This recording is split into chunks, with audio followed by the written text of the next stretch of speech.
Bonjour tout le monde et bienvenue pour ce 34e épisode des Cinecdotes consacré à Fast and Furious 8. Le film sortira le 12 avril 2017 en France et est réalisé par Gary Gray. Comme les précédents opus, on retrouve au casting Vin Diesel, Jason Statham, Dwayne Johnson, Michelle Rodriguez et beaucoup d'autres, mais je vais pas tous vous les citer parce que vous savez qu'on a un panel incroyable.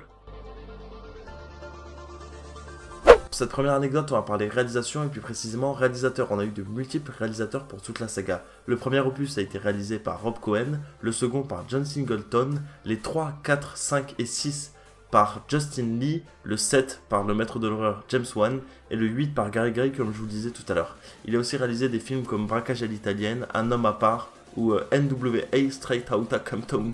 Pardonnez mon accent anglais. On a deux nouvelles conductrices qui font leur arrivée dans cet épisode. La première c'est Cypher, jouée par Charlize Theron, et la seconde c'est Mrs. S, jouée par Helen Mirren. Gary Gray retrouve Vin Diesel avec qui il avait tourné dans Un homme à part. Il retrouve aussi Charlize Theron et Jason Statham avec qui il avait tourné dans Braquage à l'italienne. On va parler chiffres et on va totaliser tous les films sortis à l'heure actuelle en salle.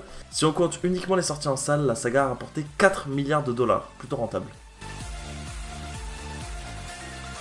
Vous devez connaître les acteurs Christopher Ivju et Nathalie Emmanuel, même si vous ne connaissez pas leur nom, vous connaissez sûrement leur tête, puisqu'ils ont à la fois joué dans la saga Fast and Furious et à la fois joué dans Game of Thrones. Bon, c'est pas la première fois qu'on entend parler d'accident de tournage, mais celui-là il est vraiment regrettable. Bon, vous savez, il y a une scène où ils sont en Islande, et lorsqu'ils ont tourné, il y avait un vent très très fort, il y a un iceberg qui s'est envolé, enfin un faux iceberg, hein, pas un vrai. Il y a deux chevaux qui n'ont rien à voir avec le tournage, qui se baladaient tranquillement et qui se sont pris le faux iceberg. Malheureusement, il y en a un des deux qui est décédé, et l'autre qui a pu être soigné, mais il a été très grièvement blessé. C'est la première fois qu'un film se rattachant à l'automobile a été tourné et se déroule en partie à New York. Deuxième record pour le film, il a totalisé en 24 heures 139 millions de vues sur ses bandes annonces.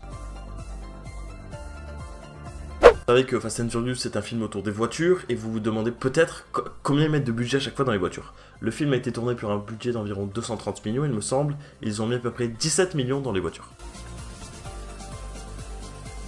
Le film n'est pas encore sorti donc je vais pas vous spoiler, mais je peux juste vous dire que le repère de la méchante, donc Cypher joué par Charlize Theron, est très particulier. C'est pas un local ou un gars, hein, c'est vraiment plus complexe que ça. D'ailleurs si vous avez des théories, n'hésitez pas à me les donner en commentaire.